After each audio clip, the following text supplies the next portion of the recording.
Hello, one and all, and welcome back to League of Europe Season 7. This is the 15th round of 17 of the Season 7 Division 2 Championship, coming to you from Montreal, Canada. The Canadian Grand Prix is going to be underway very, very shortly.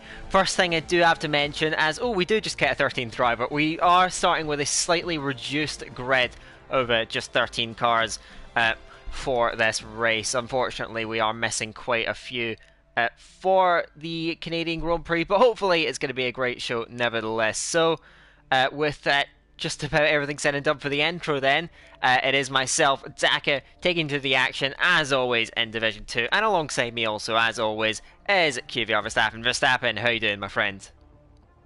Hello and all, and indeed welcome to Division 2 of League of Europe once again. I'm doing quite well, looking forward, although indeed a reduced grid, which is obviously not the greatest thing to see. But we're still looking forward to it. Canada's always an exciting track. Weather could play up, strategy could play up. We'll see what happens today. Yeah, no doubt. We'll have a look and see as we just get ourselves loaded in towards quali. Canada, well, more so with 20 drivers, of course, now that we only have 13 in at the moment. That is less so, but this is a race that tends to invite chaos. We have pristine weather for qualifying. We'll see how things are going to evolve later on into the race. Yeah, 13 drivers, unfortunately. We'll see what kind of show those guys can put on. Of course, one thing that does have to be mentioned, championship leader Kjorti Tiemann, he is missing tonight. He got a race ban for accumulation of license points after the Hungarian Grand Prix, so he won't be able to make it tonight, and that does open up the door for the other championship contenders, namely Larkin, Carmentalist. Gary, you'd say, is still in range, but a little bit more unlikely at this stage. Those guys will look to try and close up that gap as now they look to get themselves out on track. But yeah, as I mentioned, Canada, although we only have 13, the thing that must stand true here is that this track lends itself to chaotic racing with how tight you can be to the walls, the relative prominence of overtaking, and the penalties you can pick up. It can certainly make things unpredictable here. Yeah, due to the commitment you have to show it through all of the chicanes around here. Look at turn 3-4 where you see just Gary going through as well. You get so close to the wall there that you just have to be so far on it to get some lap time out of it, but that obviously takes a lot of risk with it as well.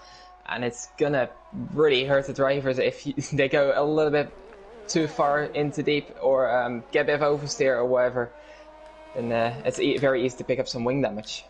Yeah, I think to do a race at, it is probably one of the more stressful tracks for the drivers because as you said, you have to be committed, but the penalties can rack up and that end plate damage can rack up as well if you make even the slightest of mistakes. So the drivers are going to have to be on it. We'll see how they tackle this then. Coming up towards the line, first up out on the track is XL Hardy, and the Alpine actually just dives to the pit lane, so it will be XL Gary in the Red Bull. Outside bet for the championship. He comes over the line, gets his first lap kicked off, then he's going to get this session started. And coming through turn 1, he goes third gear down in towards second for turn 2. Difficult traction zone. We saw Bottas spinning here a couple of years ago, then now down towards turn 3 and 4, I mentioned before. Very much on the limit here. Nicely done by the Red Bull driver for the King of 5 and to the end of Sector 1, 19-1. Decent split time. And now for 6 and 7, another difficult traction zone here. You have to short shift really to get the traction down. Gary doesn't, but still gets it nicely around. DRS zone number 1 is through here. And now down towards turn 8 and 9 again. You have to really attack these curbs as he just about invalidates and he's going to back off. And one thing is to mention as well, you can do multiple laps. You get a lot of fuel around here for the quali. You get enough ERS to do so, and the tires don't really go off that much. So he'll be lining himself up for another lap, I reckon. Yeah, we'll see. Indeed, he's just heading himself down the back straight now. Behind is championship contender XL Larkin. Of course, he did move up to second place in the standings after the last round where we were missing Carmentalist and XL Gary. Both of those guys are here tonight, and this week we are missing just Kjorti Tiemann, which will mean that the only driver in the championship fight that's attended every race is going to be Larkin. He'll have that carried forward. He needs to try and grab as many points as he can here, though, as he heads out now out of that infamous final chicane. Comes up to the line, 109.7 is that opening time. So we'll see how these guys are going to clock it in. Of course, the qualifying as well, easy to invalidate and easy, just as in the race, very easy to chip off that wing. So you're going to have to be wary then. TDG Slash, normally we see him opening up on the medium tyre. Not this time, he does a 9 flat. Funky Chicken a 9.5, decent enough lap on the medium. So we're seeing those opening lap times coming in. Slash getting himself on top early, but still I imagine a lot to find out there. We'll see these drivers whittle the times down over the session. Then just coming across the line slightly quicker than Larkin. He's also on the medium tyres. These guys will be looking out to maybe save his softs, especially if there's a low amount of drivers. Carmentelis goes quickest of the medium runners, 109.3. Yeah, good lap there by Carmentalist, of course. He's lost momentum in the championship fight. From the last 5 races, just 8 points, which was, as Gary goes fastest there with a nice lap, 108.7. You know, Carmentalist's lead was commanding at the midpoint of the season, but ever since Spa, those points just haven't quite been racking in, and that's when that gap got quickly cut down. Of course, there's from the guys that have been hunting him down in the championship, there's only been one collective race win from Timon in Sochi, as Sully has won 2 of the last 4 races. Ferg we saw winning the last race.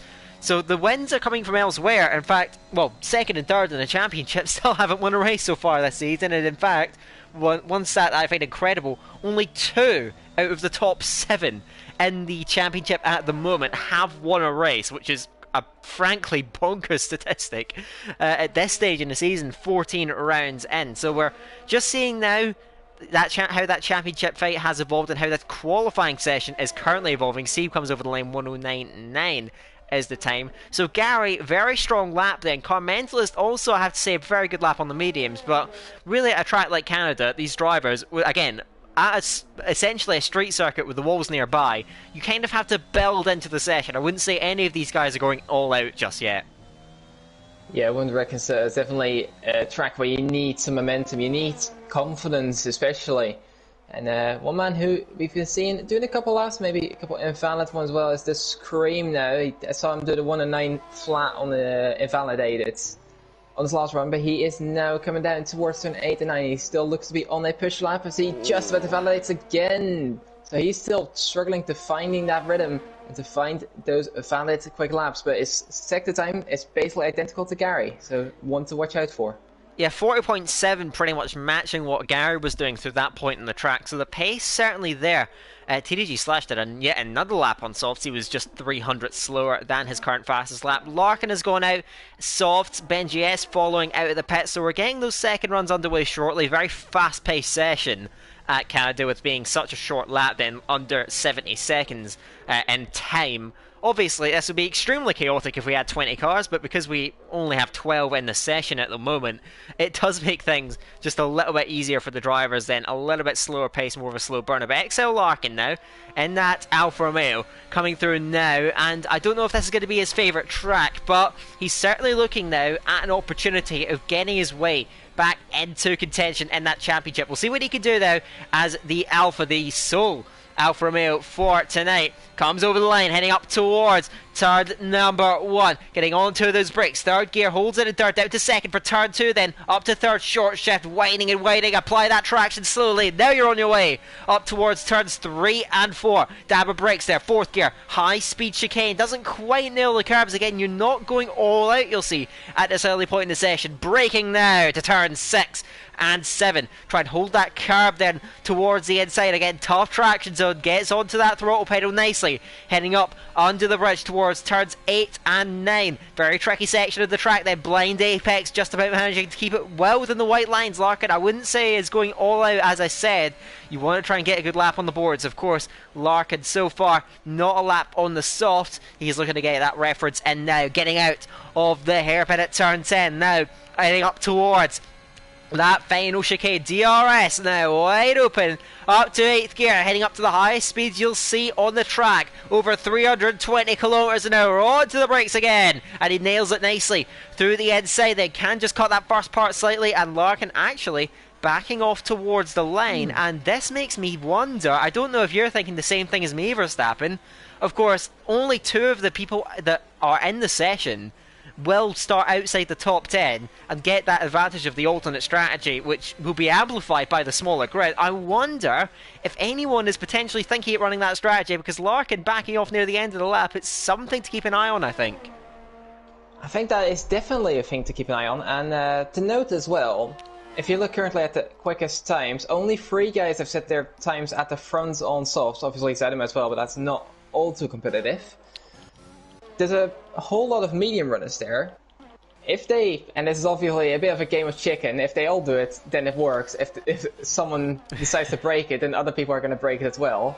Are they going to try and start on mediums? Someone could, but higher than 11th. That'd be a question, and I think it's something we need to keep an eye on.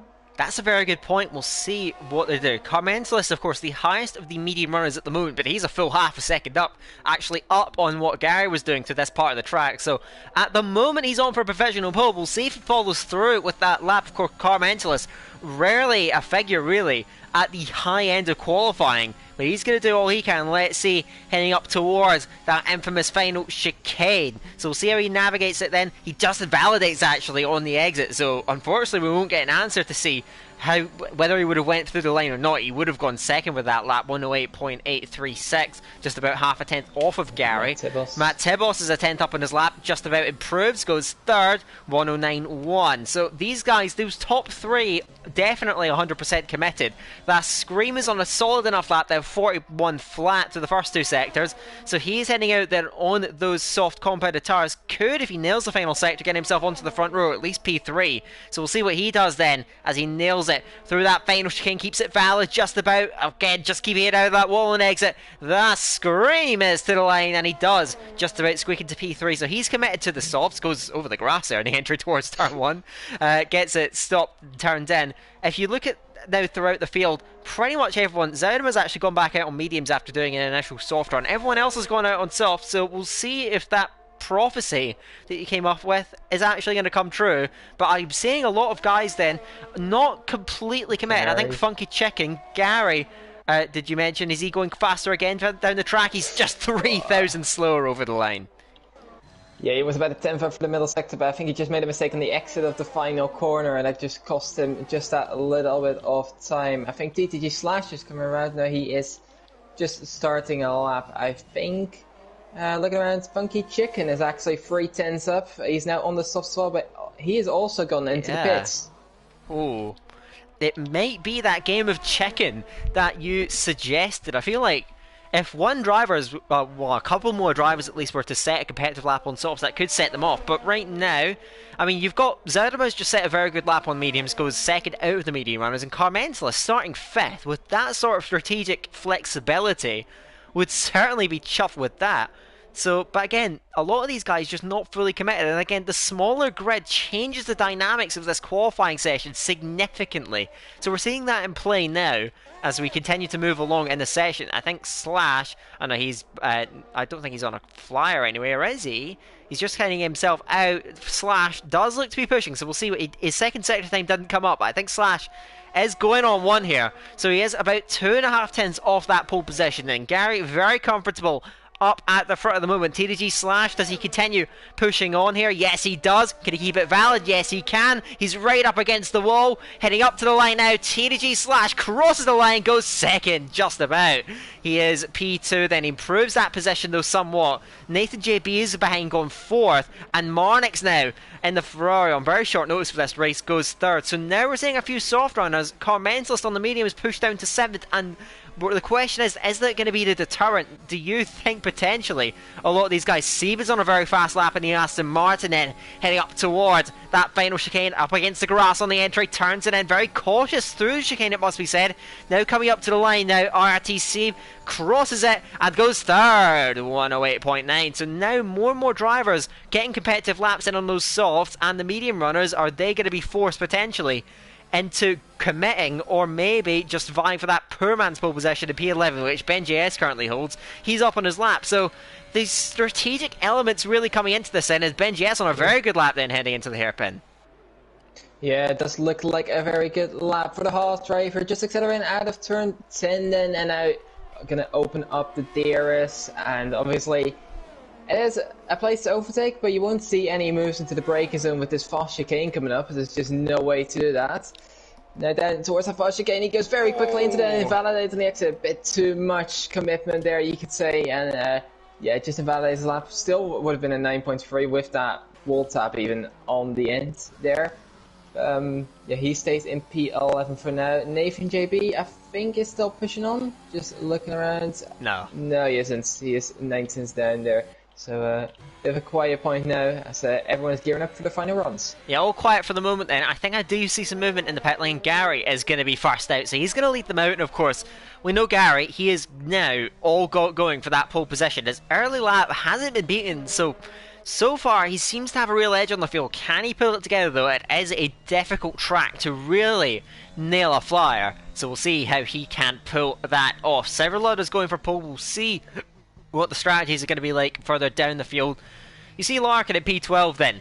He might be happy with that. He might be gaming for P11, P12, and of course, well, it's hard to mess up going for that position because there's not really that many possessions to lose.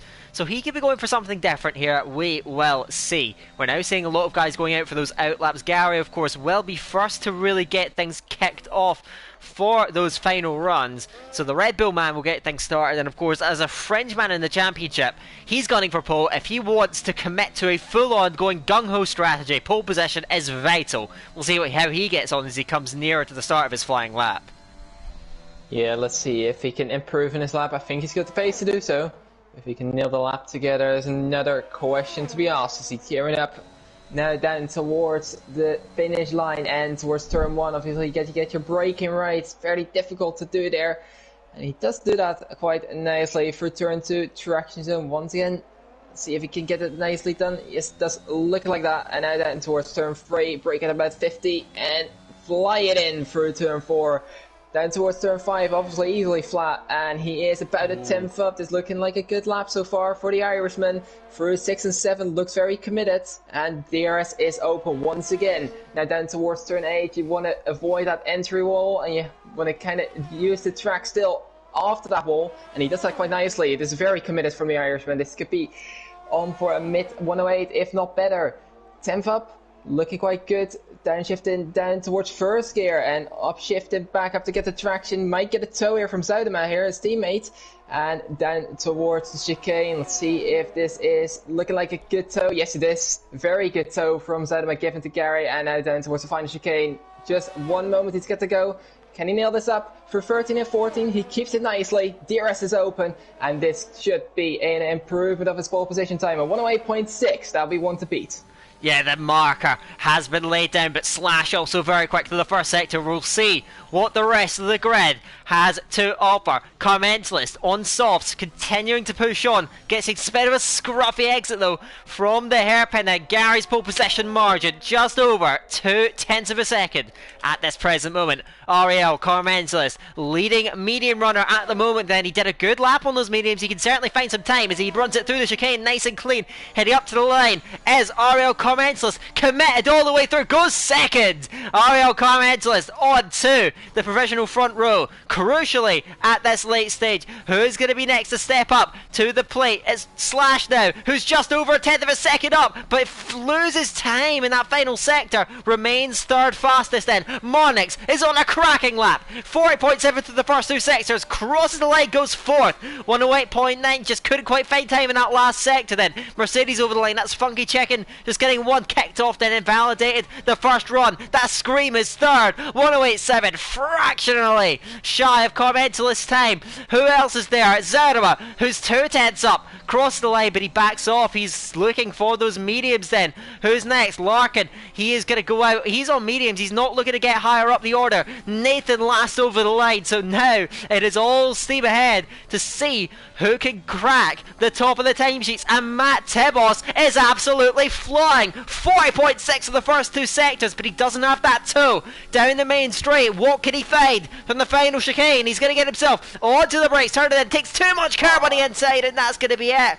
Matt Tibos just cutting too much at the inside. He crossed the line. It would have been enough for the front row, but not to be. BenJS also across the inside at the very final corner. Could he have just been denied a great possession? Yes, Marnix. He did a 108.8. Marnix and the Ferrari. He's 2/10 up nearly. Can he snatch something in the death? Goes second. Marnix sneaks his way onto the front row. Funky Chicken goes 8th, and I think that may well be just about it, or well, Zoudema is up, but he's going to go back to the pit lane, so he's happy with that medium start by the looks of things. Larkin is round the final corner, but on the medium tires, how much more can he realistically find? He actually would have gone above BenJS, which would have been perfect, but it was invalid in the end. I think that is going to be it, so qualifying is in the books.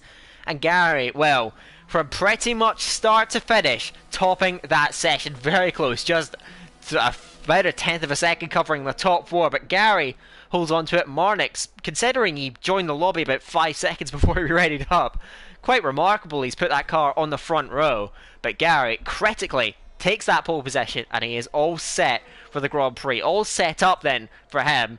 Carmentelis has had a good qualifying, and Larkin, I think, has achieved what he wanted to do, so the championship contenders have done a good enough job. We'll see how this sets them up, we'll see how they perform in the race coming up next. Yeah, running for the grid then. Gary on pole, Marnix just about alongside. He said in the chat he was out of ERS at the end of the lap, obviously doing multiple laps in a row, might throw it out a bit, so he could have maybe even gotten ahead of the Irishman. Hasn't done though. Carmentelis is in 3rd place. This Cream has been up there as well in 4th, then Slash and Seep in 5th and 6th. Nathan JB in 7th, Funky Chicken in 8th, Matt Tip was just about to validate on the last run, could have been up there as well in 9th. Then the medium starter of Zoudema will be in 10th, and for free tire choice will be BenJS, Larkin and Hardy at the back of the grid. Right, so let's get things started. We look to load in to the Canadian Grand Prix. So, let's see how it's going to unfold. We load ourselves in. Gary, as we mentioned, on that pole position, going to get himself, of course, on the prime spot up at the front of the grid. It is overcast, but that might be why some people are going for mediums. We will see if we do somehow get rain, but no indication of that so far, I believe. So let's see how things are going to unfold. But it is cloudy for the moment, as it stands right now. So, as we mentioned, it is Gary Marnix, the front row, limited at cars outside the top 10 with free tire choice, and Zoudema starting inside the top 10 on mediums. We know that for a fact, which I think might be the first time that's happened all season, quite remarkably. So, we're going to get ourselves going now. We'll see what those guys outside the top 10 are going to go for in terms of that alternate strategy. Of course, this is a track where strategy can be quite flexible, which makes things very interesting. And actually, one thing we mentioned, there is always that debate around Canada, 1-stop or 2-stop. Everyone outside the top 10 going for mediums. But with for the guys that are starting further up, because of the reduced traffic you're going to get, a 2-stop may be a strategy worth looking at. It definitely could be. Obviously, the tyres like to really go off here, especially the rear left and rear right as well. They just, because of all the traction zones in the chicanes here, turn 7, turn 4 is 1, turn 2, the hairpin, it all just wears out the tyre so much that a 2-stop makes that aspect of the race a bit easier. But obviously you have a good amount of time to make up. Another aspect that helps with it is the shorter pit lane, it's about 15 to 16 seconds loss. So there's a lot of potential here. I have to see, the hards you won't probably see too much today. They're not really a viable tire. But if it's a 1-stop, expect the soft to medium runners in around lap 9, 10, maybe a bit earlier, maybe a bit later. We'll have to see. If we're going for 2 stops, I think we'll see very early stops, maybe even around lap 5 already. Well, let's have a look then as they work their way up. So it's the top 9 on that set of the softs to get the session kicked off then. Of course, do apologise to everyone watching for the reduced grid then. Not much we can really do about that, just some drivers unable to get themselves onto the grid today. So we are just with 13 today. Hopefully, of course, these 13 can still put on a great show. It's not a very long run into turn 1. Gary has the inside line on that entry. Marnix will try and get up and alongside. We'll see how those guys are going to get off the line. The rear of the grid already settled in as we look to get going then. The Canadian Grand Prix round 15 out of 17 for the season is about to get started. So here we go then. They're all set, ready to go racing for the 15th time this season in Montreal. We have 5 lights. Quickly away and we're off the grid in Canada. Good start from Marnix, drawing alongside Gary, but Gary holds it off. It's 3 wide behind, and Carmentalist runs into Marnix slightly then. He's got that scream on the inside there. Carmentalist under pressure off the start. Gary's got away nicely from Marnix then. Carmentalist holds stars. That scream from Slash going all the way round the outside towards turn number 3. Concedes it on the entry then as they run single file through behind. Good start from Zonua and Larkin. They move up then past Matt Tibbles, who drops back a couple places off the start. Everyone else looks to be fairly clean. No spinners. Everyone running nicely in formation, close and almost nose to tail, but it is Gary leading. Marnix second, Carmentalist in third. There was a small bit of contact in that almost 3 wide moment behind, but they all managed to get through safely. Gary leads Marnix, Carmentalist tracking Marnix, so they all get themselves through safely, and it looks like it's all clean on this first lap. Yeah, it did look very clean the first lap. Ben Chase is going for a move into the hairpin on Matt Tibbles, who's just not had the start he wanted. Slash and Seep, we've changed positions at the front as well. And now Matt Tibbles, is he going to be able to get back? I don't think so. So Ben Chase has completed that move for P11. Nathan JB just slipping back just a little bit, about 7/10 of a second back. We'll see if anyone is going to dive to the pit lane at the end of the first lap with damage. Doesn't look to be the case. Everyone still running in tandem. Well, I did see something fly off one of the cars. We will see. Matt Tibbles has got Hardy all over him, straight to the inside, and Matt Tibbles continues to slip back. Maybe he got damage, I'm not sure, but he's dropped back to the very rear of the field, and that's going to set him back no end. And Hardy up to 12th after not participating in quali. Zoudema leading medium runner, slightly older tyres, of course, than Larkin, Benji and Hardy behind, but he's still going to try and make good pace of it. And at the moment sitting comfortably behind the soft runners, which isn't too difficult to do here. Funky Chicken is at the tail end of that soft train.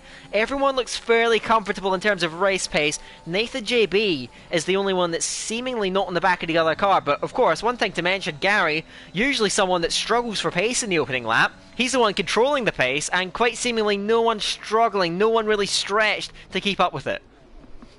Yeah, obviously it might be easier to take it a bit easy on the first laps here, avoid any sort of warnings possibly, because they are very easy to get. So I'm not sure if the pace is lined out. We'll have to see when we get across the line. Carmentalist is pressuring Marnix though. But you'd like to see from Carmentalist that he likes to run quite low down for us, and if that is the case, that might help him with overtaking as well. 12.1. Decent lap, but obviously not too quick. Ben Jess is actually going for a move here on Larkin down the inside of turn 1, not quite getting it stopped in time, and Larkin holds on to P10. Seemingly Benji Esther with very good pace early on in the race. He did do a good quali lap. There was only a couple of tenths off pole, but of course was invalid in the end. So he's having to work his way through on that alternate strategy. We'll see how he gets on. He's sat behind Larkin at the moment. Zoudema now just beginning to struggle to stay within that range, but DRS will be active for the first time now, and it will be going now. Slash is on the inside of that screen, but does back out of that one, and probably smartly, but that screen has got to work to stay within DRS. The top 3 threatening actually to break away, and they may well have done. So Slash, I think, is going to have to get through on the straight. These guys with quite a bit of battery, but the leaders with a ton of battery collectively. They've done a great job of looking after that, and they've created a bit of a breakaway. And Gary realising that, using a little bit of battery down the straight. Is Carmentalist though going to try and pressure Marnix? We will see. Slash will surely breeze past that screamer, and he has to try and stay with it. Can he get back to the racing lane before the chicane? Not really, and they make contact on the entry. That screamer's going to the pit lane, and he hits Slash. Of course, that's the way it can converge sometimes, and that scream with definite damage on that AlphaTauri, so he tried to bail out in the end, but ultimately that front wing is going to have to be repaired, in a major setback for that scream in this race. So he went around, so Slash went around him, and that's just the way it goes when you're going into the pit lane behind him like a car. You've got to be careful, because you're going flat out into the pit lane, you're braking for the chicane, and that sort of incident could definitely happen to that scream with mediums, but he's been set back no end at this early point in the race. Yeah, the AlphaTauri driver definitely had damage. His white he probably dropped back in the first place as well. Was just seemingly struggling quite a bit, and now it's Slash's job to get back within the DRS of the leaders, but it is not quite that easy around here.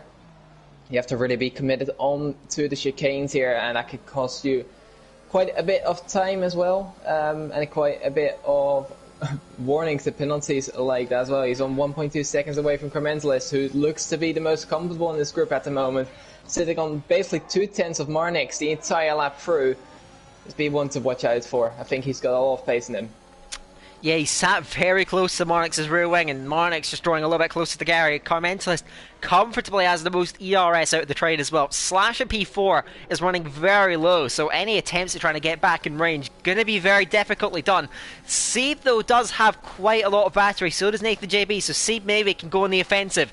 And the Aston Martin is Marnix, maybe has made a mistake. Marnix has gone round completely. I saw damage then, and yes, the Ferrari man, from running second in the train and trailing first in the wall with a complete loss of front wing. He gets the car going again, but that is heartbreaking, gut-wrenching for Ecos Marnix. He gets it going now, but that is going to be a long and painful trudge back to the pit lane. So Marnix, who was running so well, right on the rear wing of the race leader, in the end, slipping back, and he will be comfortably last by the time he gets that repaired. So what this does do now is it separates the race. Carmentelis now with a clear run at Gary, and these two guys, both of them in a championship fight, now run 1 and 2 comfortably. Seeb, as I mentioned, can go on the offensive, and I think Slash has just let him go. So Seeb's going to try and give chase to the two leaders potentially. Gary leading Carmentelis. Carmentelis doesn't look interested in going for the move at the moment. They're running fairly comfortably 1 and 2, so why upset that? Those guys with a few seconds on the rest of the field. The medium train is stuck nicely with Seeb downwards, P3 at the moment. So Seeb will try and inject some pace into that now with more battery at the front. Marnix has had enough. He's straight into the pit lane to retire, which guarantees points now to anyone that sees out the checkered flag. Just 12 remaining in the race, 11 of them very bunched up on the track. Matt Tibbles at the back of the train at the moment, then all the medium runners, then it is that collection of soft runners. And Seeb now, you can see his strategy. He's burning all of the ERS. He's practically burned off that advantage. He's done all he can to try and get to the leaders, but so far he's got a few more tenths to find. Yeah, Hardy getting the first penalty of the race on lap 6 then. And that will be one that is going to hurt him, and we'll see a lot more of those. Adam has dropped off the back of Funky Chicken a little bit, which is not good to see for him. Slash is also struggling to drop off, struggling to keep up with Seeb at the moment. Seeb definitely has more pace, and Slash does not. Nathan JB is going to go for the move down the inside of turn 13. Slash backs out, and Nathan JB commits to that move and is up at the P4. Now he's pretty much the only guy in that, well, between Seeb and Slash. Now neither of them has ERS. Seeb has done all he can to get to the front two in the last lap, and he's got fairly close, but at the moment not quite close enough. Carmentelis is sitting very nicely with nearly 80%, right behind Gary, and those guys at the moment controlling the race. But penalties are going to play quite a role if this race remains close, so let's see how this is going to unfold. Gary leads Carmentelis then. Two championship contenders, as I said, running nicely. Seeb's pace very, very good, and he's close. Can he just use a little bit more battery to get in range? Nathan JB has managed to get towards him, so this could link everything together if Seeb can get towards these guys. He's so close again. Slash with a penalty. You're going to see a lot more of those, I suspect, throughout the race. Penalties are going to dictate the results of this race. Seeb, they're not quite near enough, and he's going to lose a lot of time on the straight. But these front two, I feel like whether they want, they can just commit to it, but at the moment they're not choosing to, and this could be Seeb's chance of working his way back in. Yeah, it could be, but although he is on 5% DRS, and obviously with the DRS of Carmentelis, he's just going to lose so much on the straights here. You can see the gap already going to 1.3 there. Nathan JB is in as an early one. This could be one stop, could be a two stop. I suspect we see mediums either way. Yes, we do. So let's see what he does. He could stretch him to the end. It's quite difficult to do, but it is possible. So I have to see what he opts for, and if these guys are going to react anytime soon. So he's going for either an aggressive, hard two-stop, or he's going to try and nurse those tires all the way through. We'll see what the call is from Nathan JB. 6th in the championship, though, without a race win for the season, but he has had a fairly solid season all the way through. Gary, Carmentelis, Seeb, top 3 at the moment, and Seeb very low on battery, and he is getting oh so close, but every time they get to a straight, that ERS disadvantage, and of course Carmentelis' DRS, that pull that he's getting from Gary, is just inching him that little bit further up the road. 1.1 is the gap on the entry to the hairpin. He's managed to completely gap Slash, and of course Slash, that gap has opened up thanks to Nathan JB coming in. We'll see if there's going to be any response amongst the rest of this soft train. Short pit lane here. We'll see if anyone's going to try and take advantage of that for a two-stop. The two leaders are almost nose to tail. They both stay out, as does C, and it looks like that's going to be the predominant call. So everyone's staying out. Looks like they're maybe opting more for that one-stop strategy. Nathan JB going aggressive here, but he's got to get the laps in now. He's got to try and gain that track position early in the race. Hardy having a look at BenGS, not quite near enough at a turn one.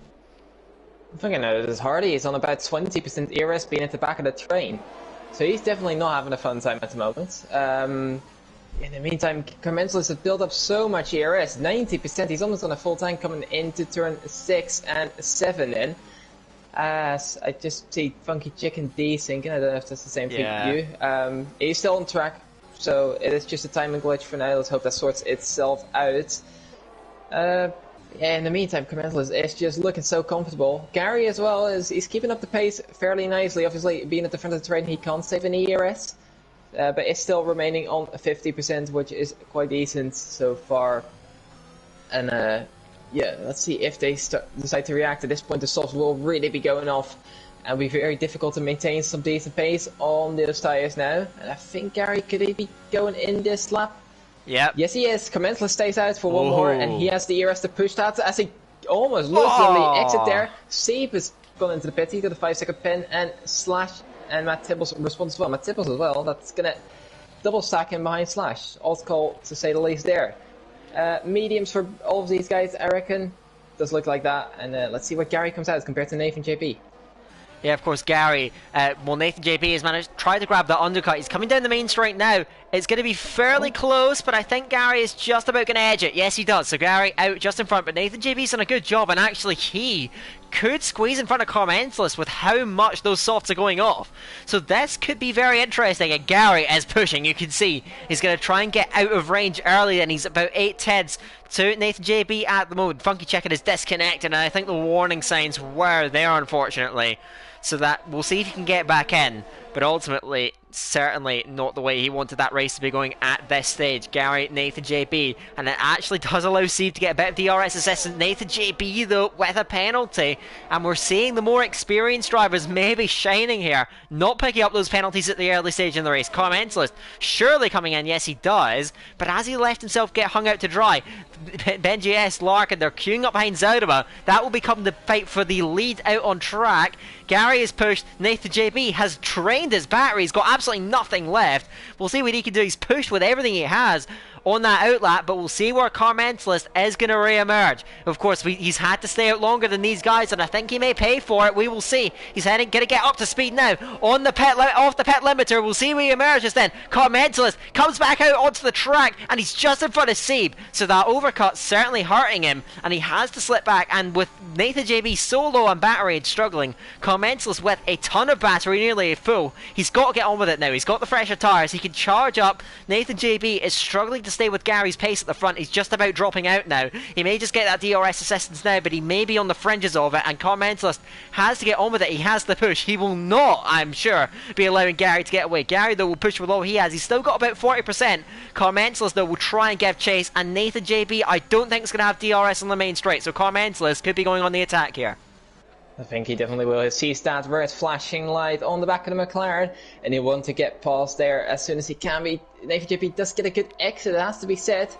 But Carmentelis is burning all of his ERS, and has the DRS. Nathan JB doesn't have anything to defend with, and that is going to be the easiest move of his life. And he's through down in towards turn 13, and he should be in the DRS of Gary as well.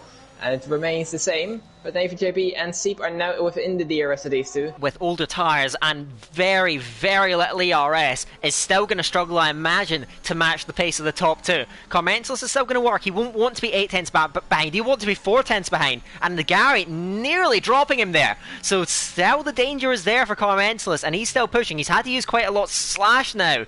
It's gone out of the session. That's the second disconnection of the night, unfortunately, there. So TDG Slash, we'll see if he gets back in. He's been detached from that train anyway, I think even before the disconnection. Just massively unfortunate for him. Again, Gary very, very close. But Commensalist just about hanging on, and he'll have 2 baits of DRS here to work his way back in. That Scream obviously working his way past Slash's AI car. So now we've only got 10 drivers actually still racing at this point. Larkin just cruising past Zounama. The medium runners, of course, having to work together. They've got a decent enough advantage then. Actually, Hardy is the first to come in. And I wonder what the strategy is going to be, because that's a fairly peculiar call, I think. He's on softs. So he is going to go for that 2-stop. So Seb getting a penalty. Hardy coming in. So Hardy now on that 2-stop. He's going to work. He will be quite detached from the group, and he will have to stop again. So Hardy maybe disadvantaged somewhat with that strategy, but he's going to work then. He's going to go for all-out pace throughout the race. He's going to come out very close to Slash's AI car. Will just be out in front. That Scream's just in front, and you'd imagine for the sake of his race, if he wants to salvage something, he's got to try and hunt down that group that's led by Gary up the road. And Nathan JB, I said, he may struggle to stay with the top 2, and he has done. That got over second, he's in the wall! Nathan JB dropping it! Coming out of turn number 7. He gets it back together, but that's going to be damaged then. So the McLaren straight on at turn 8 then, and just a critical error. He was doing all he could to stay with the top 2. He's made the error now, and slipping back, and now with pretty much everyone crumbling around the experienced drivers, Gary and Commensalist, compared to the other soft starters, have a clear run. Save again is going to be in that spot of trying to get towards him. He does have more battery this time, so he might be able to do it. Gary is very low in battery. He made an effort to break Commensalist. Hasn't quite worked, but Nathan JB, he'll go to the pit lane now. Hardy will get past that Scream easily on the straight. He can make his way through, and Nathan JB gets a penalty and is straight out of the race. And if I'm going to be honest here, if I have to be critical, when you're guaranteed points for finishing the race, it's probably not a good idea to retire in the pits. Yeah, definitely is. I'm just attempting to get Slash back into the session. I saw Funky Chicken rejoining, so that is at least good news. But yeah, that's not what we want to see here. And, have to be very critical of that. Yeah, obviously, have to see if these guys can hold on. Gary and Commensalist still looking like, obviously, the main contenders for this race. And obviously, Seb having 8 seconds of pins doesn't help either. As Hardy picks up his second track limit time pin for now. He's in a decent position, have to say. Have to see if he can keep it a bit cleaner on the track limits. Yeah, we'll see, of course, how the track limits will rack up for the guys that are currently top 5 out on track. All the medium runners staying out. I think these guys are most likely committed to a 1-stop, and we'll see if they can hunt down those net race leaders at the moment. Gary for Commensalist. The Commensalist cutting a lot of the first part of this game. May well have gotten a warning there. We'll finally get, on my end, the timing's coming back then.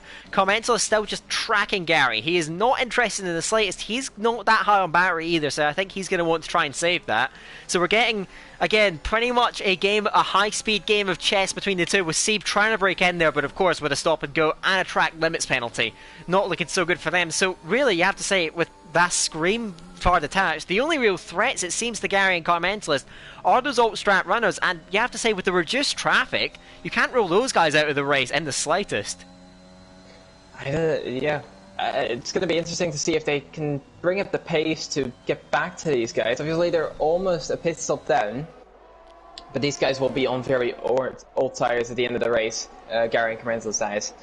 So maybe a VSC or safety car could really help them in this point. I think we'll see this medium soft runners going in about 5 laps, I have to say. As Commensalist does get past Gary, easy DRS move. No massive hustle there, and these two will be working together. And Gary's turn to save now. Let's see if he does that.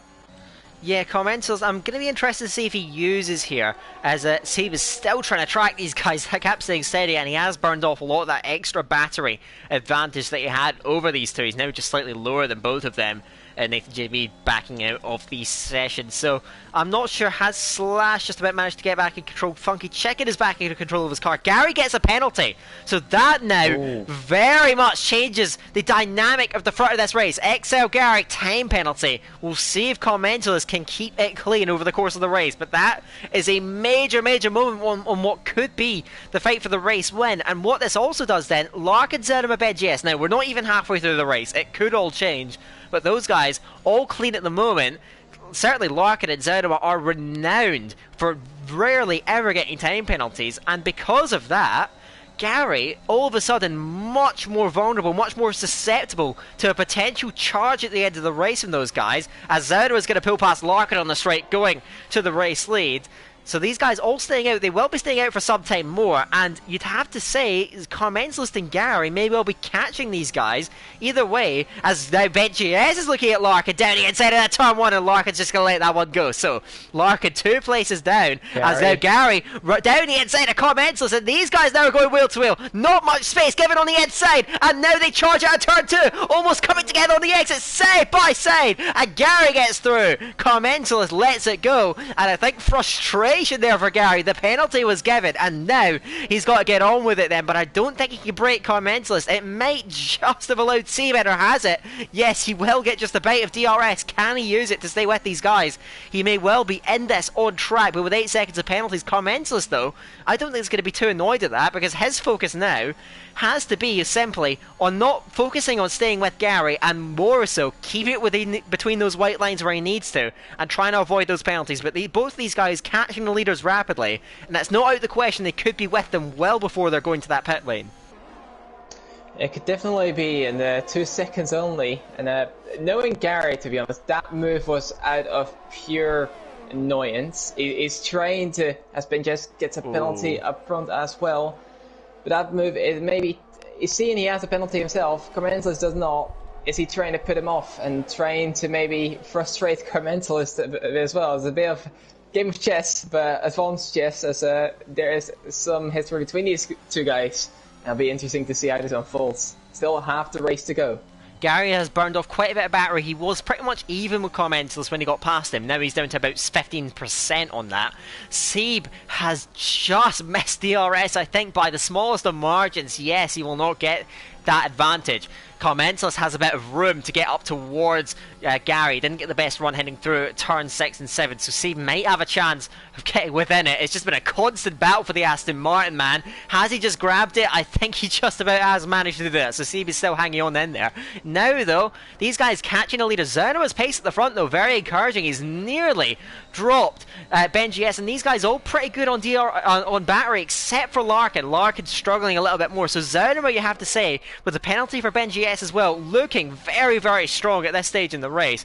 And we saw a very similar situation to this in Monaco, where he was leading the old strap runners, Gary leading those main strap runners, and he's tracked by Carmentalist, and Gary probably won't want to get into combat with these guys too much, but realistically now, being stuck behind, the extra pace of those fresher mediums is not going to come into play, and the more these guys get held up, the more it's going to advantage these medium runners for making a late charge.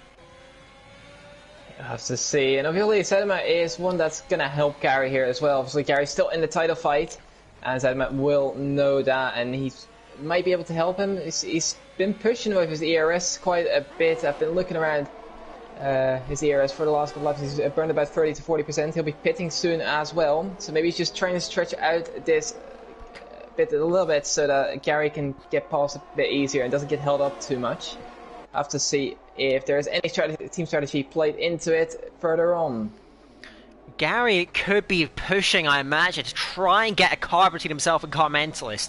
He wants to try and eliminate him from that DRS range, so Gary may be hunting for an overtake. We will see if he can create one on Larkin, who's looked probably the slowest out of the 3 medium starters so far. BenGS, again, taking a lot of the inside of the chicane, and Gary is on the battery then, so he is going on the attack. He wants that car between himself and Carmentalist. It's Larkin he's attacking. 3 championship contenders in a line here, but none of them coming together into the first corner. Gary, though, hitting Larkin. He's really pushing. He knows that he might be able to get some separation from Carmentalist if he can get these moves done on track, so he's probing on the rear wing of the Alfa Romeo, but the move will not come just yet. He's sat just a few tenths behind as it stands, and Carmentalist as well was probably anticipating Gary going for a move. Larkin didn't get the best run through 6 and 7, but it will be good enough to see off Gary.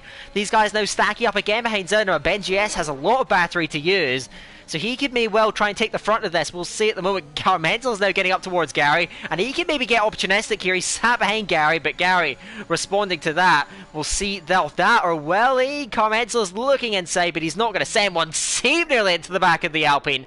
Runs it out wide. So again, these guys kind of just all sparring with each other at the moment. No real moves being sent, But if anyone's going to go for a move, I think it may be Gary, or maybe Save to try and spice things up. So watch for those guys on the fresher mediums. Even though they want to try and preserve their chances then, they could try and initiate something as BenGS, the first of that group in. We'll see if he's going to try, if the others are going to respond to that. And another person who this has been helping, as Gary looks for the inside, can't quite get it, is Hardy, obviously. On the softs, he's just catching his train at a rate of knots. And it could help his strategy in the end as well. I don't know if it is going to really pay off for him, but it is an opportunistic one, and it could potentially do so. Gary's still looking on the back of Larkin, but I don't think he's going to be able to get through, although he gets very, very close through to a 6 and 7. Larkin just gets the better exit though, and Gary can't get through, and Commensalist is just going to have to be patient at this point. He knows Gary's going to fight him if he tries to go for a move. He knows he has the penalty less. See if he does go for a move though, because this is losing him quite a bit of time. It will frustrate both of them.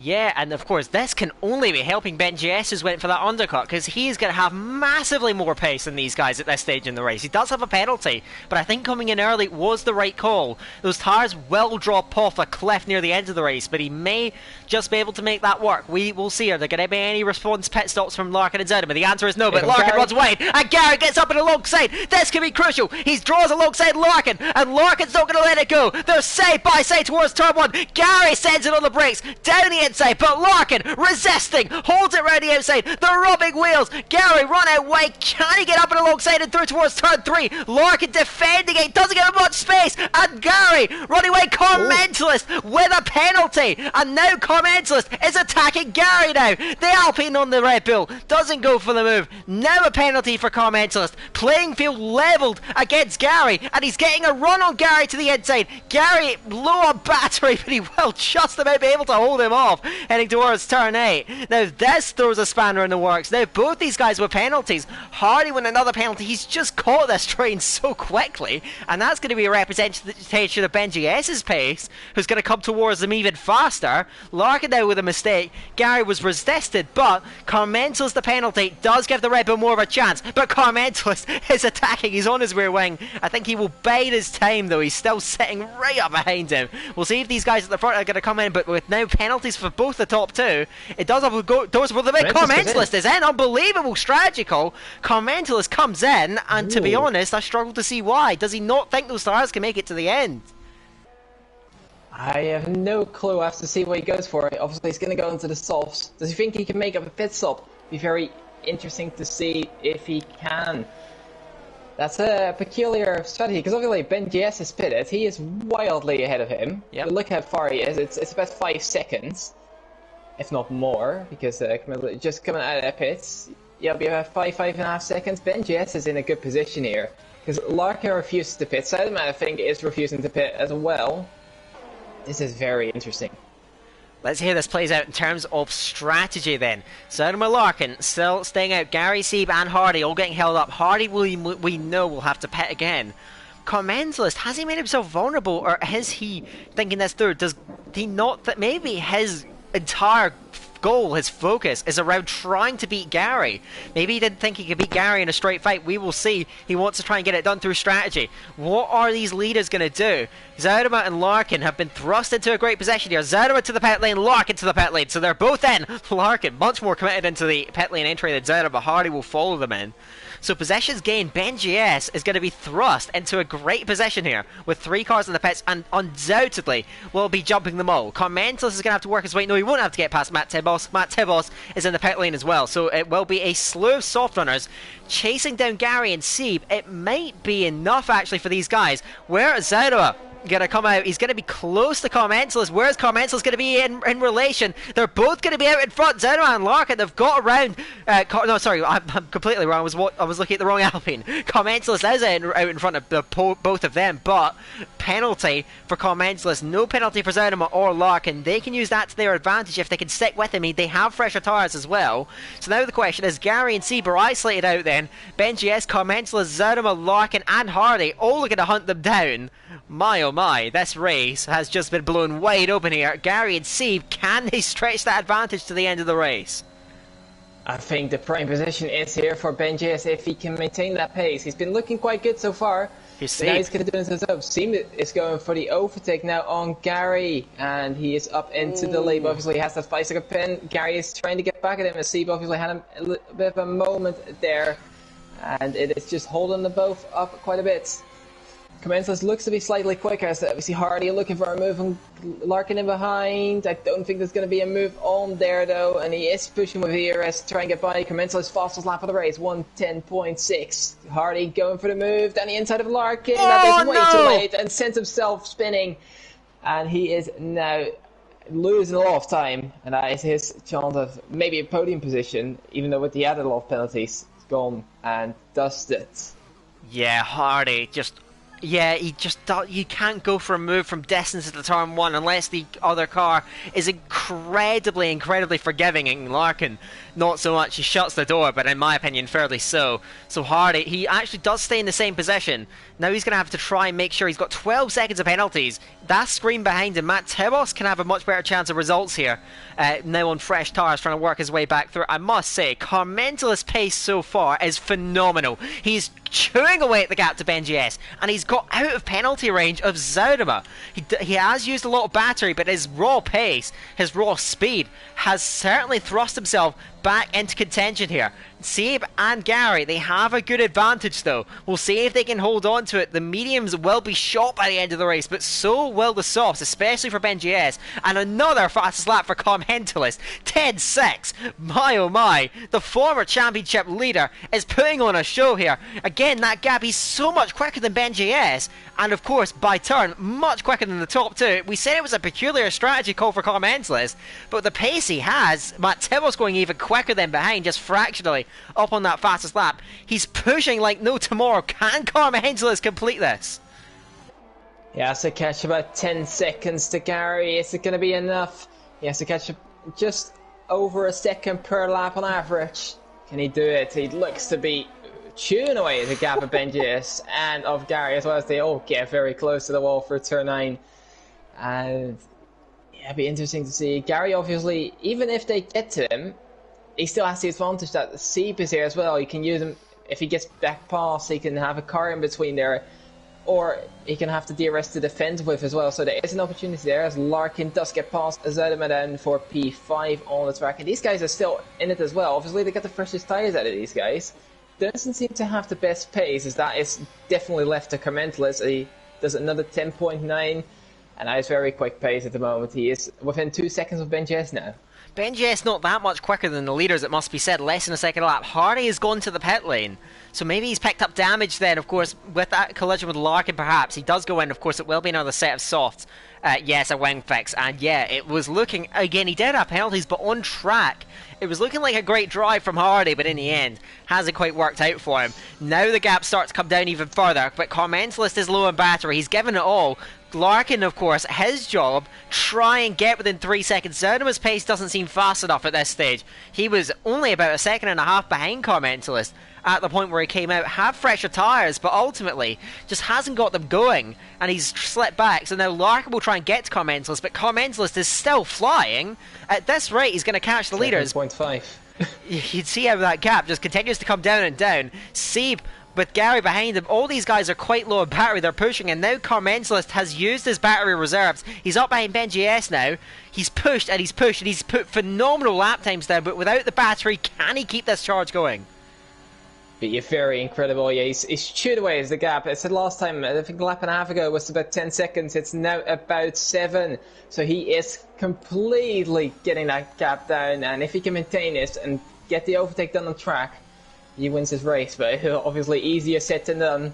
He still has about 8 laps to go, 7 and a bit as well. Have to see, he's almost in DRS range of the Haas now. Won't get it for this straight, but I think for the two back straights he'll get it, and yeah, he'll be quite quickly past him, I reckon, as well.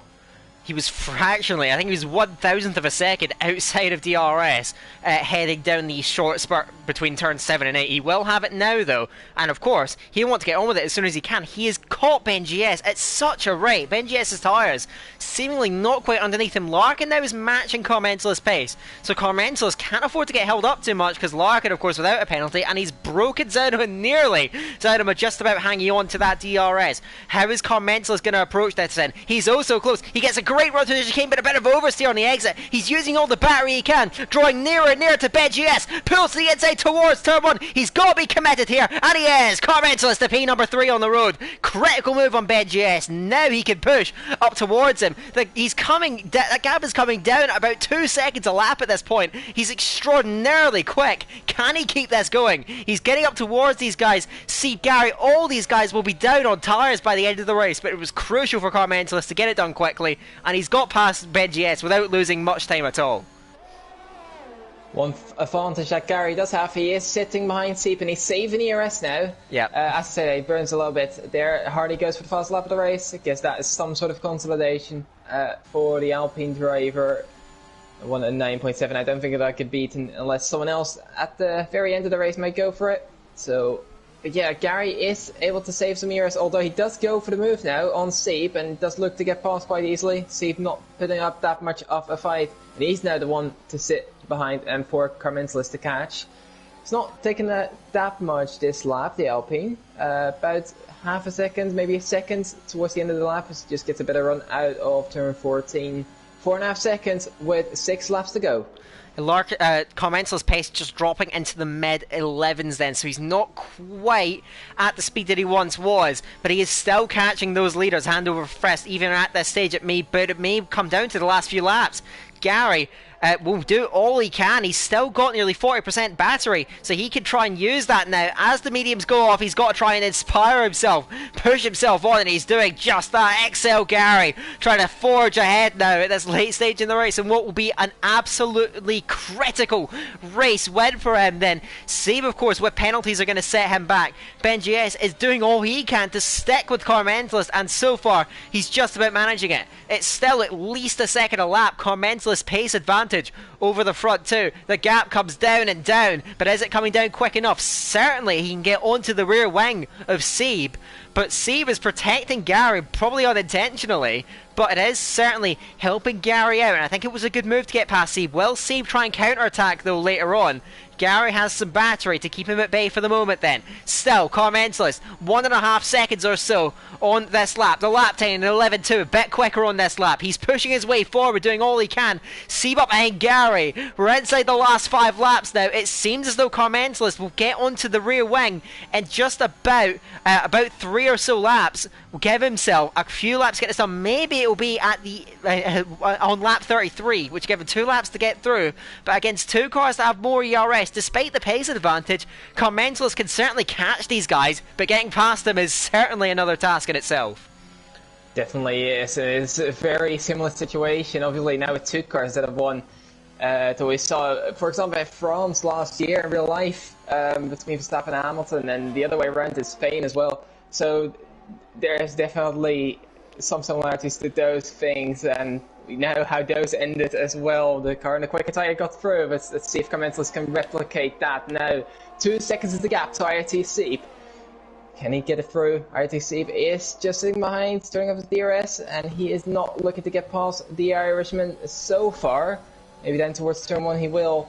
Not quite. As Zaunuma gets past Larkin into the final chicane then. He's up at the P5. He could be on if he's preserved his tyre as well, which we know he can do. He might have a chance at BenGS on penalties then. Go for a P4, maybe P3 actually, because Seep will drop back obviously. So there's a potential podium here for the Dutchman. Well, there was a mistake there from Carmentelis saying through turns 3 and 4. This could have been a lap where he could get himself into DRS range, but I think he's going to miss it at the end of the lap, which again, just going to be that little setback, so he may only have just a couple of laps to get 2 overtakes done on cars that have more battery than him. I don't care how quick you are, that is certainly no mean feat. We've seen Carmentelis make incredible overtaking manoeuvres in the past, But right now, he's going to have to do this the hard way. He is looking at P2 at the very least, but Gary has stayed out. He's fought through, and he's keeping it to, again, Carmenzalis, I mentioned that mistake at the start of the lap. That might have just cost him. The gap is just 1 second flat. Seb will get a bit of a DRS boost then. Carmenzalis, he's only going to have just over 2 laps, really, to get these moves done. Of course, we don't know what the warning situation is for Gary, but Gary is taking it very easy, heading through the chicane. We'll see if that's a clue for anyone. Larkin sends it on Turnova, gets the move done, and we'll be able to see off that P5. They're fighting, which is giving them less of a chance of getting Ben JS. The gap 3.5 seconds, and now Carmenzalis is with these guys. He's within DRS range. It's 3 laps to go now in the Canadian Grand Prix, and we can have a thrilling conclusion for the race when Gary has got past Seb, and he's using the Aston Martin as a rear buffer for him then. So Carmenzalis is going to have to do it the hard way. He's sat up behind Seb. Gary, so far, aside from the penalty, has driven perfectly in this race. He's done all he had to do, but can he see off that charge? Seb may well go on the counter-attack. Carmenzalis is wide. Again, he can't afford these mistakes. He's tantalisingly close, but he has to get in range there, because you'd imagine he cannot get this done on a straight. You'd imagine not, and I think through Sector 1 is where he gets the most advantage, but there's not really any proper overtaking opportunities apart from Turn 1. So we'll have to see how he can do this, if he can do this. And Seb is going for this on Gary, you know. Gary is looking to defend this, and they're going to go side by side into the chicane. It's going to cost Gary a bit of time.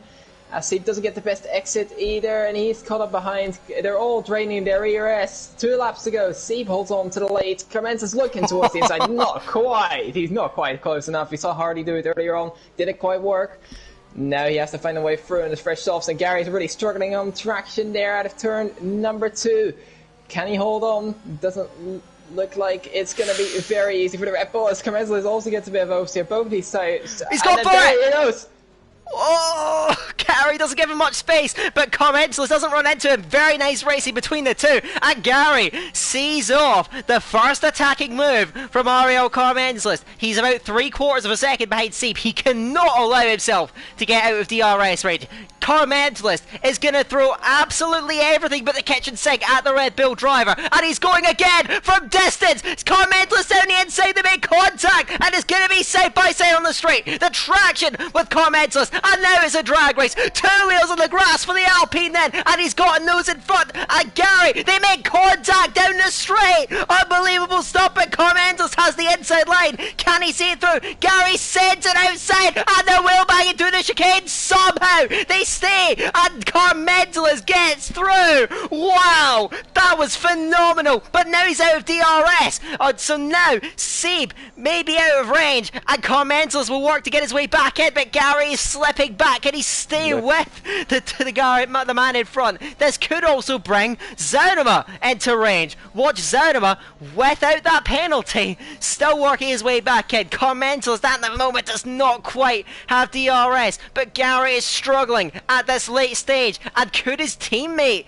actually steal second place from him? Then Larkin as well has got himself into contention. So watch and see how this works out. Carmenzalis has seized in the end that initiative. He's within DRS range. It looks as though without a penalty or a major mistake, Carmenzalis may well win his race after a brilliant wheel-to-wheel battle. And Gary, he will not have DRS, I think, down the straight. No, he will, just about. He's going to use all he can to try and see it off, but he may well slip off the podium here, remarkably on the final lap. Seb, that stop and go penalty will be ruining it, because he is going to cross the line. In P1, he gets a penalty as I say that, which is going to drop him even further down the order. Larkin trying to attack Zaunuma over the line. Carmenzalis wins in Canada. Gary crossed the line. He gets second provisionally, but Zaunuma and Larkin both get it done in the end. Wow. What an ending! Carmenzalis, finally the first win of the season. Zaunuma and Larkin on the podium. Gary, heartbreakingly, dropping to 4th in the end. He will be furious with the way that has ended up. Wow. What an ending. And Ariel Carmenzalis, denied of a race win for so long this season, gets it done. Zaunuma and Larkin on the podium. And for Excel, Gary, what presented itself as an opportunity to get into the title fight, he's still possibly within it, but that race is going to hurt him for a long time to come. Yeah, I think, although I did like to say, I think fighting him that much has cost him that podium and maybe even chance at the race win, because obviously he tried to hang it around the outside on the penultimate lap of 13, and that's just not the way to go, and it's led him to lose that podium, to lose his second place, and but I don't know how much he cares after losing the race win. Knowing him, he probably feels he was out of it anyway. But yeah, Car Mentalist picking up his first race win of the season is incredible to see. Woo, there we go. And there is your result. Car Mentalist with, well, a brilliant comeback. We questioned that strategy, and well, I'd say by a small margin it has just about worked out. Zaruma and Larkin on the podium, which shows the importance of not getting penalties at this circuit. So Car Mentalist, I believe, does go back up to actually may well be leading the championship after that race. Yes, I think Car Mentalist has just got himself back into the championship lead with that race win, because he was 22 points behind at the start of this race. Zaruma in the end just under a second off, and if it wasn't for that bad run of laps that he had at the start of the stint, you never know, it could have easily been a Zaruma win today. It doesn't quite work out. Car Mentalist, Zaruma, Larkin, that's your podium. From Gary, Benji S a top 5, then Seeb, again, crossing line in P1, but in the end the penalties racking up and costing him dearly. That Scream Quiet Race gets P7, Bat Tibbles is P8 from Hardy, then Funky Chicken / Nathan JB and Marnix. Again, apologies for the smaller grid, but yeah, that was, I think, still a really good show that the drivers put on in the end, especially at the end of the race. Just seeing these guys really go at it for the win, and I have to say, props to especially to Car Mentalist and Gary, because rarely do you see two drivers go fully committed into that final chicane and both come out the other side. Yeah, it was incredible to see the respect between those guys, and yeah, it's quite remarkable to see the respect still maintained between the two. And yeah, I think we'll get these guys in for some interviews now then, see if they get in. But yeah, respect between the two.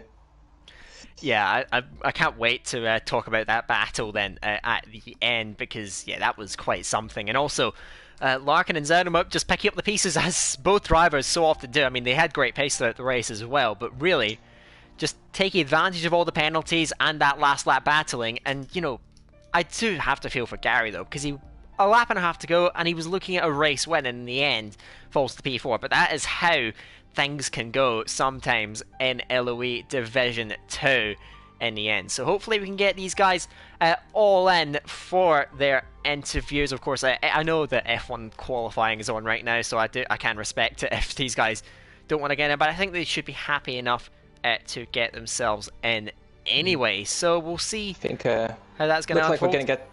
It looked like we're going to get Larkin and Car Mentalist in. Zaruma is looking, preferring to watch the qualifying, which is respectable, to be fair. So a great race, so congratulations already to him. He won't be joining us for the interviews, but these two guys will, and I think we need to start with our race winner. Yes, so Ariel Car Mentalist, wow, that was quite a comeback throughout that last stint. Of course, I know the frustrations were maybe there throughout the build-up to this race because of the smaller grid, but just talk us through how things unfolded in that penultimate lap battle with Gary, because I was preparing myself for massive tears for the pair of you. Just run us through, particularly that final chicane. Yeah, to say I was a little bit nervous those final few laps was a bit of an understatement, I'm not going to lie. But yeah, in terms of that final penultimate lap battle with Gary, yeah, I had to go for something that was a bit unorthodox. I knew I wouldn't be able to pass him down the straight because obviously Seeb was there, so that wouldn't have worked. So I tried to go for it at 5, but the corner's not really wide enough for you to be able to do a dive bomb like that. But I knew the turn 10 hairpin was. If Gary was within range of Seeb's DRS, I knew I had to get the move done at the hairpin. So yeah, I just sent it down the inside of the hairpin and trusted Gary to give me space, which he did. We won't talk about the chicane. I don't think yeah, that one was interesting, just to say the least. But we got through it, which is fine. I'm amazed I didn't get a warning for that.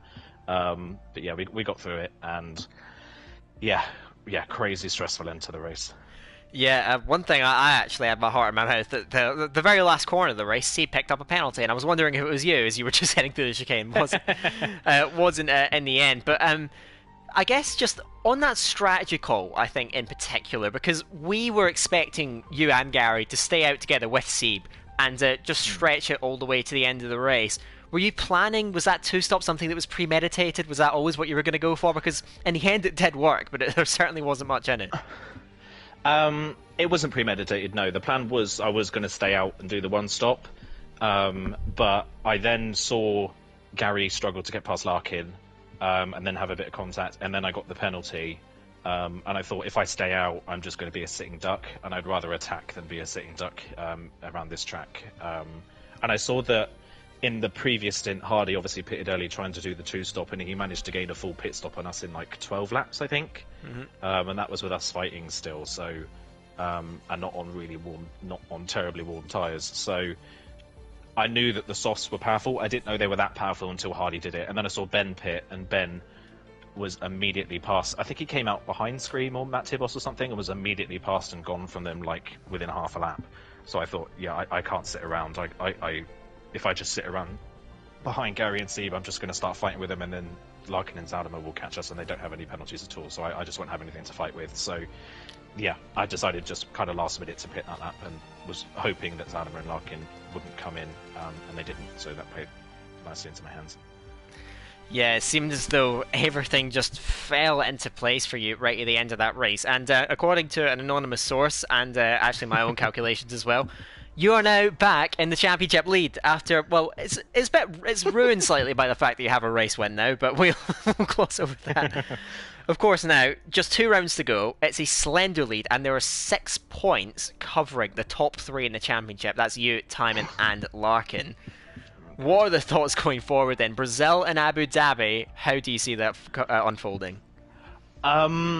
Brazil, not very well. I think we know Brazil isn't a strong track of mine. I've not done well in the past at Brazil, when Thymon's just lying about how good he is at Brazil. Just flat out telling lies. And we know Larkin's good there as well. Larkin will be strong, so I know the Aframares will be really fast. I'm really going to try my best at Brazil. I think that a top 5 is honestly the target for me there, and I just have to hope that other people get involved with the Alfa Romeos. Hopefully we don't see a Russia situation where Thyman just runs away with it. Hopefully people like Ben or other people like that, Chicken maybe, who are fast at Brazil, can and hopefully get in on it and cause a few upsets and things like that, and then I can just benefit that way. And then yeah, I'm feeling pretty confident at Abu Dhabi. I do like the track on this game. It definitely suits my style. It's another track where it's kind of a limit between a 1 and a 2, so you have to be pretty reactive there. So yeah, I'm just going to try my best, try and survive as much as I can at Brazil, hope it's not wet, and then go to Abu Dhabi and try and gun for the win and hope it all falls into my lap. Yeah, we'll see if it's going to unfold. You've certainly given yourself a great shot at the championship with that race win. Congratulations, mate. I guess I'll hand over to you, Verstappen. You got any questions for a race winner and championship leader? Honestly, not really. Congratulations, of course, on the win. Must feel good, I guess, to finally get a win after so many near misses. Yeah, it's a shame. Like Daka said, it's a shame really that I got the win, because I kind of, in a weird way, wanted to win this championship without winning a race. But I think the fact that I'd had, I think 3 or 4 really bad rounds in a row, like I knew I wouldn't be able to do that. Like I had to get a win in at some point in these last 3 rounds to even stand a chance. So yeah, the fact I was able to get one in today was great. And thank you to the 13 people that turned up and the 9 people that actually properly took part in that race for not crashing, because that definitely helped me in that race. That was the one time I didn't want a safety car and we didn't get it, so that helped. So yeah, pretty happy to get the first one on the board. They call you safety car mentalist, but you win a race without a safety car coming into it. So I know, it's crazy, isn't it? And the last times we've had safety cars, they've not worked in my favour, and I've ended up down outside the top 10. So I don't know where this nickname comes from. By the way, Gary just sent me a DM that had a swear word in it to me, just a single swear word. I thought I'd put that on stream just to let you know that Gary is bullying me online. You try to claim every bit of moral high ground you have in this championship fight, and also, I suppose, thanks very much to you, sir. Maybe you can have a look at F1 qualifying that I know we're all dearly missing. We'll try and get this moving a little bit. You mentioned that your chance of winning the championship without a race win is done, but that is still on for another man. XL Larkin on the podium once again, for the fourth time in 5 races that's worked you right into it. Again, you're just off the championship lead now, right in the mix. Just run us through it, because when did it register? Because it seemed like you and Zerima were struggling in that final stint relative to everyone else. Did you really think that P2 was going to be, or getting on the podium at least, was going to be possible? No, not really. It was a really tricky situation as well, because I couldn't tell whether Zaldema wanted to work with me to try and catch those guys up, but then at the same time, obviously he's Gary's teammate, so I didn't know if he was going to get in front of me and then just essentially park the bus and try and hold me up. So I'm not very quick, so I was trying to push and trying not to get a penalty and blah blah blah. But then I think maybe them all battling a little bit at the front the last couple of laps let me get back in there, and I'm not going to complain. Yeah, I don't think you can, certainly, in the end. What else to ask? I guess just run us through your emotions heading throughout the race as a whole, because you were very committed to that alternate strategy. You were running with Zerima, running with BenGS. Are you sick of that Red Bull at any point? Because it seemed like you guys just going to be separated the entire race. No, not really. He was kind of dragging me along, I think, for quite a bit of it, and let me save some ERS. So it wasn't a situation where I was much quicker than him and stuck behind him. It was quite a nice situation to be in. I think during the first stint we were both a little bit terrified because of Funky Chicken's car desyncing all over the place and crashing into walls and spinning around in front of us and stuff. So we have some shared trauma there, but yeah, all good. Yeah, certainly all good. And, well, similar question to what I asked with Car Mentalist. You are third now in the championship, just 6 points off the championship lead, 3 points off your teammate. Car Mentalist reckons you've got a good chance at Brazil. What do you reckon about Brazil and Abu Dhabi? Do you really think, again, I've never seen you lose a title fight, and you've been in many, do you think you can get it done? If I was racing next week, then yeah, but I've got a work thing, so okay. Unless I can find someone to race on my account and tell everyone that it's me, I think it might be donezo for me. It's frustrating because if I could do both those races, I'd really back myself. But unfortunately, yeah, unless I can find a way to catch COVID before Saturday, that's the end of it. We'll see if that's going to come through in the end. I guess I'll hand over to you. Verstappen, you got any questions for our third place finisher and third place in the championship tonight? Well, congratulations on both those achievements. Do you have just any words for all the people not attending this week? Oh, get a grip for yourselves. The thing is, it's a lot of them. It's not even a surprise for. Yeah, I think we're all a little bit sick of it, to be honest, at this point. I just don't want people to complain when it gets round to the new game and they don't even get a reserve seat, and all of the orgs are quite happy to run with 3 divisions because it's entirely possible at this moment in time.